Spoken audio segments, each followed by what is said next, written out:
हाँ, hello everyone, आप सबका स्वागत है हमारे चैनल फिजिक्स या मैजिक में। मित्रों, हमारा आज का टॉपिक है work done in rotating electric dipole in uniform electric field. तो आज हम कैलकुलेट करेंगे वह वर्क जो इलेक्ट्रिक डाइपोल को रोटेट करने में करना पड़ता है किसी यूनिफॉर्म इलेक्ट्रिक फील्ड में। तो यहां पर हम एक इलेक्ट्रिक फील्ड बना लेते हैं। पहले मैं डाइपोल ही बना लेता हूं। देखिए, यहां पर मैंने एक डाइपोल बनाया है। मेन फिगर डायग्राम पहले बना लेते, फिर आपको समझाते हैं कि कैसे मैं इस तिरछा बनाया हुआ है। देखिए,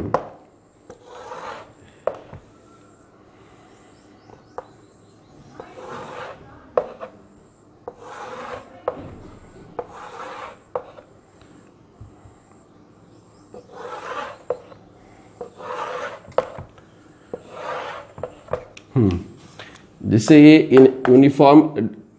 यूनिफॉर्म इलेक्ट्रिक फील्ड है। यहां पे एक डाइपोल ऐसे रखा हुआ है इस सिचुएशन में, और इसका नाम है ए एंड बी। इसका ये चार्ज है -Q और इसका यह चार्ज है +Q। ओके, ए बी इसका नाम रख दिया हमने। अब देखिए, इसका मिड पॉइंट है और इसकी जो डिस्टेंस है, मतलब -Q और Q के बीच, दैट इज 2L। तो अब आप जैसे यहां से यहां तक की जो डिस्टेंस आप लिखना चाहें, मैं इसे यहां लिख देता हूं। इनके बीच जो डिस्टेंस है दैट इज 2L। ओके, मैंने यहां बना दिया, डिस्टेंस 2L है। अब इसे ऐसे बना रहने देते हैं। अब देखिए, इलेक्ट्रिक डाइपोल ऐसे था पहले, इसे हमने अपने से इसे पकड़ के घुमाया हुआ है। अब देखिए,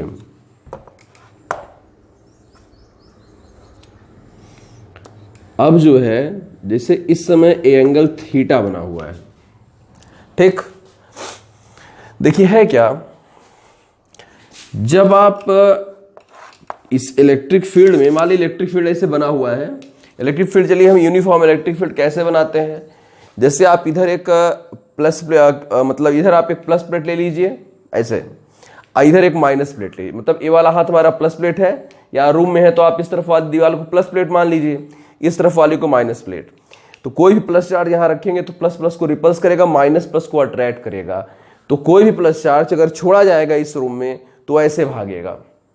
प्लस प्लेट रिपल्स करेगी ऐसे, माइनस प्लेट अट्रैक्ट करेगी। तो जो जिन अदृश्य लाइनों पर हमारा चार्ज भाग रहा है, जो ऑब्जर्वेशन पर चार्ज है, उन्हीं लाइन को हम इलेक्ट्रिक फोर्स लाइन बोलते हैं। तो वही इलेक्ट्रिक फील्ड यहां पर ऐसे मेंटेन की गई है। अगर यूनिफॉर्म इलेक्ट्रिक फील्ड है तो सब के सब पैरेलल होंगी और इक्वी डिस्टेंस होगी, मतलब इनके बीच की डिस्टेंस हर जगह बराबर होगी। वहां पे यह मतलब जो हमारा इलेक्ट्रिक डाइपोल रखा हुआ है। अब हम -Q और +Q पर फोर्स की बात करते हैं।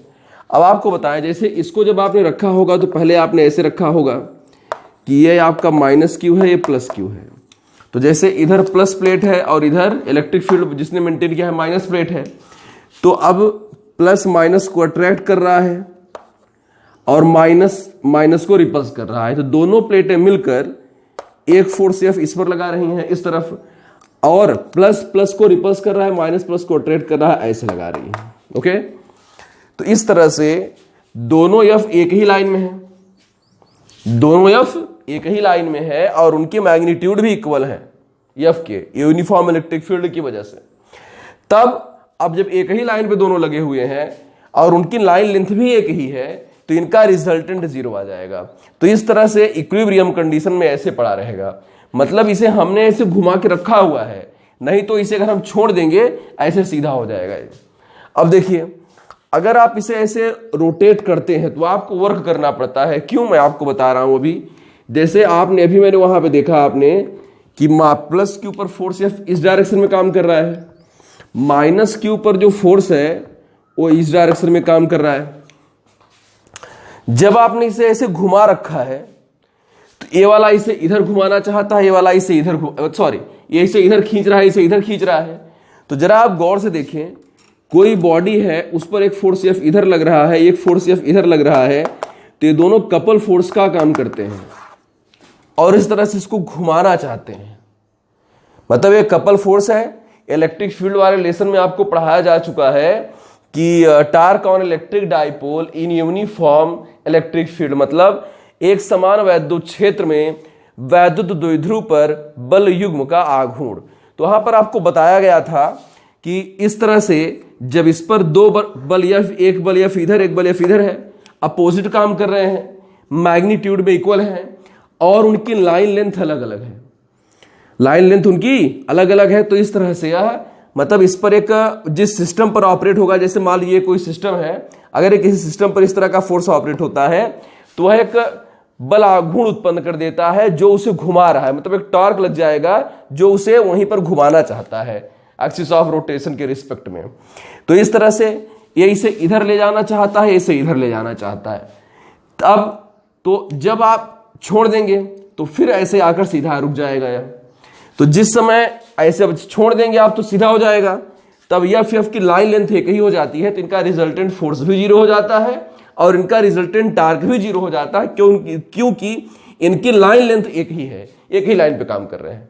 लेकिन अगर आप जैसे ही हल्का सा घुमाएंगे तो दोनों एफ की लाइन लेंथ हो जाएगी अलग अलग, और इनके बीच अब जैसे मान लो एक एफ इधर काम कर रहा है, एक एफ इधर काम कर रहा है डाइपोल पर, तब भी इनके बीच कुछ परपेंडिकुलर डिस्टेंस तो है ए वाली, तो इनकी लाइन लेंथ अलग हो जाने की वजह से मतलब आपका इस पर जो है मतलब एक रिजल्टेंट टार्क काम करने लगता है जो उसे क्षेत्र की दिशा में संरेखित करने का प्रयास करता है।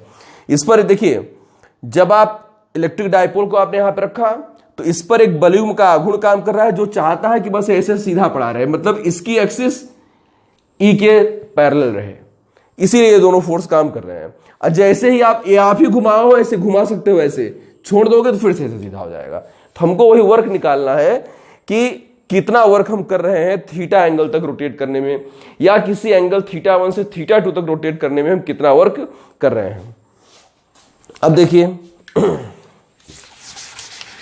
तो यहां पर हमने थीटा एंगल पे इसको माना हुआ है, तो इसको हम लैंग्वेज हमको लेना पड़ेगा कि let A B is an electric dipole consist of two charge minus Q and plus Q separated at distance 2L, very small distance 2L, and let electric dipole is placed in uniform electric field capital E. At any instant, axis of electric dipole is at angle theta with direction of electric field, मतलब electric field की direction से theta angle पे इस समय है। अब देखिए, हमें लैंग्वेज, देखिए पूरी लैंग्वेज में नहीं लिख रहा हूं, लैंग्वेज आपको पूरा लिखना पड़ेगा इसके बारे में। अब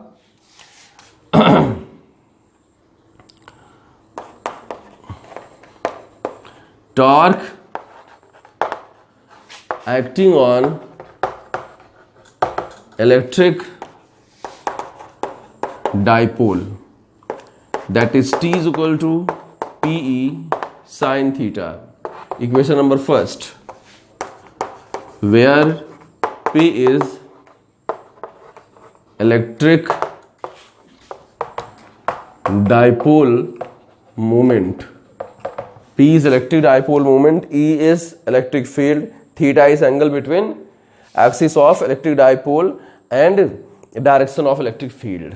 अब देखिए, tau equal to P sine theta आपका हो गया। अब क्या कहते हैं, जिसे वर्क आपका होता है, वर्क है आपका force into displacement, end moment of force into angular displacement भी होता है। अब देखिए, work done in rotating dipole, work done in rotating dipole with very small angle d theta, मतलब d थीटा एंगल बहुत छोटा, मान लो इस समय थीटा एंगल पर है, तो जैसे हम घुमाते हैं इसको, जैसे आप देख रहे हैं कि थीटा पर डिपेंड करता है टाउ, तो आप थीटा बढ़ा देंगे तो टाउ चेंज हो जाएगा। तो इस कंडीशन में टाउ चेंज हो रहा है, तो हम अब किसी एक सिचुएशन से दूसरी सिचुएशन तक एक ही टाउ नहीं ले सकते, क्योंकि टाउ वेरिएबल है। इस कंडीशन में हमको इंटीग्रल मेथड लगाना पड़ता है वर्क निकालने के लिए। तो इस सिचुएशन से हम बहुत छोटा एंगल डी थीटा घुमाएंगे और अज्यूम कर लेंगे कि मोमेंट ऑफ जो क्या कहते हैं टार्क या मोमेंट ऑफ फोर्स इस पर काम कर रहा है वो आपका टाउ ही है। अब देखिए तो टाउ इंटू डी थीटा। अब work done in rotating dipole from theta is equal to theta 1 to theta is equal to theta 2, मतलब उसकी कोई भी इनिशियल मतलब जिस कंडीशन पर पहले है वो थीटा 1 है, जिस एंगल तक आप घुमा के ले जा रहे हैं वो थीटा 2 है। तो थीटा की वैल्यू थीटा 1 से थीटा की वैल्यू थीटा 2 तक घुमाने में किया गया कार्य। अब आप वर्क निकालेंगे तो आप इसको लिखेंगे W और इसको इंटीग्रेट कर देंगे थीटा 1 से थीटा 2 तक and tau d theta. Then W is equal to theta 1 theta 2, tau है आपका PE sine theta into d theta, फिर W और PE आप बाहर कर लेते हैं तो आपका theta 1 theta 2 sine theta D theta. अब ये इंटीग्रेशन का फार्मूला है, आप 11th क्लास से ही पढ़ रहे हैं इसको। साइन थीटा का इंटीग्रेशन होता है आपका माइनस कॉस थीटा, और ये जो लिमिट है ऐसे लगा दी जाती है थीटा 1 टू थीटा 2। फिर W equal to PE minus बाहर कर लीजिए, थीटा के स्थान पे कॉस थीटा 2 एक बार अपर लिमिट, फिर माइनस लगाकर उसी फॉर्मेट में लोअर लिमिट लिख देंगे। ये माइनस बाहर से लाया, थीटा के स्थान पे अपर लिमिट लिखा, फिर माइनस लगा के थीटा के स्थान पे लोअर लिमिट। अब फाइनली हमको मिल जाएगा, माइनस आप अंदर भेज देंगे तो वाला प्लस में हो जाएगा, ये वाला माइनस में। तो PE cos theta 1 minus cos theta 2। तो अब हम किसी इलेक्ट्रिक डाइपोल को किसी यूनिफॉर्म इलेक्ट्रिक फील्ड E में किसी एंगल थीटा 1 से किसी एंगल थीटा 2 तक अगर घुमाते हैं तो घुमाने में किया गया कार्य है W is equal to PE cos theta 1 minus cos theta 2। तो अब देखिए, जैसे मान लीजिए कि हम उसे इक्विलिब्रियम कंडीशन से थीटा एंगल तक घुमा रहे हैं। एक दो केस इसकी पढ़ लेते हैं हम लोग, मतलब हमारा मेन फार्मूला यही है। अब देखिए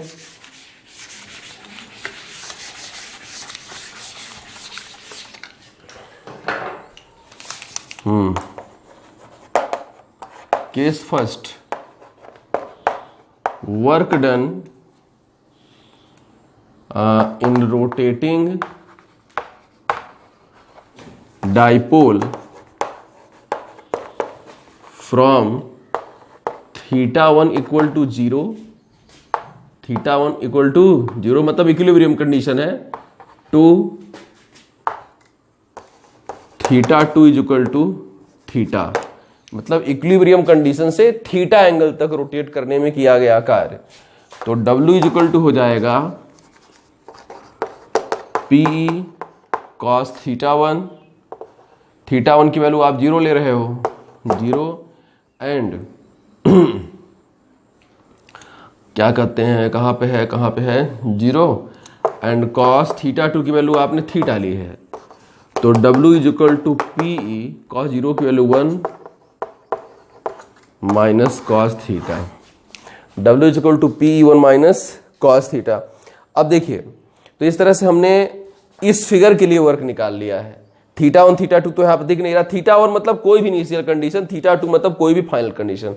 तो अगर यहां से आप यहां तक घुमाते हो तो यहां से थीटा 0 था, यहां पे ले आए हैं तो थीटा हो गया है। तो थीटा 1 मतलब इनिशियल कंडीशन 0 पर थी, अब फाइनल कंडीशन थीटा पे है।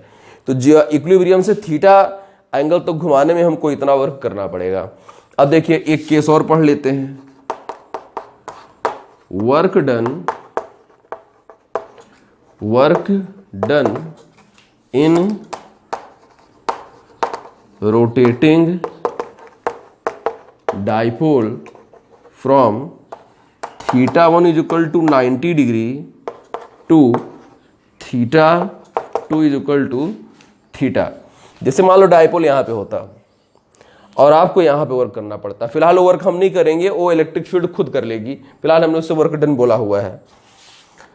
तो theta is equal to P E cos theta one की वैल्यू आपने 90 बोला है, अब थीटा 2 की वैल्यू आपने थीटा लिया है तो कॉस 90 की वैल्यू 0 हो गई। अब कॉस थीटा ही है तो minus P E cos theta. तो इस तरह से आप अगर 90 यहां से मतलब 90 सिचुएशन से थीटा एंगल तक ले आएंगे तो आपको इतना वर्क करना पड़ेगा, लेकिन ये वर्क हम नहीं करेंगे, इलेक्ट्रिक फील्ड खुद करेगा। नेगेटिव बता रहा है क्योंकि आपको उसके विरुद्ध घुमाना पड़ता है, इधर ले आने में खुद ले आ लेगा। नेगेटिव साइन ये बताता है कि ये वर्क हमने नहीं किया है, ये वर्क इलेक्ट्रिक फील्ड ने खुद परफॉर्म किया हुआ है। तो अब जैसे यहां से इक्विलिब्रियम कंडीशन से थीटा एंगल तक ले आने में हमको वर्क करना पड़ेगा P E one minus cos theta. अगर 90 डिग्री तक 90 डिग्री पर है, 90 डिग्री से इस सिचुएशन तक लाना हो और इलेक्ट्रिक फील्ड को ले आना हो तो वह electric field minus P cos theta काम करेगा। तो इस तरह से हमने इसे कई तरह से मतलब इसके वर्कों को कैलकुलेट किया। अब जैसे मान लो हमको ले आना होता 0 से 90 तक, तो इसी में थीटा 1 की वैल्यू 0 हो जाती, थीटा 2 की वैल्यू 90 हो जाती। तो इस समय थीटा 1 की वैल्यू आप इसकी मतलब थीटा ये आपका यहाँ पे 90 होता, तो कॉस 90 की वैल्यू 0 हो जाती है, सिर्फ पीई आता है, मैक्सिमम वर्क होता आप करते वहां पे। तो W is equal to PE मिलता, आपको ये वाला पार्ट ना होता। फिर मैं रिपीट कर दूं, अगर आप यहां से 90 तक ले जाते, थीटा 1 को 0 लिखते और थीटा 2 को 90, तो कॉस 90 की वैल्यू 0 हो जाती और कॉस 0 की वैल्यू 1 हो जाती।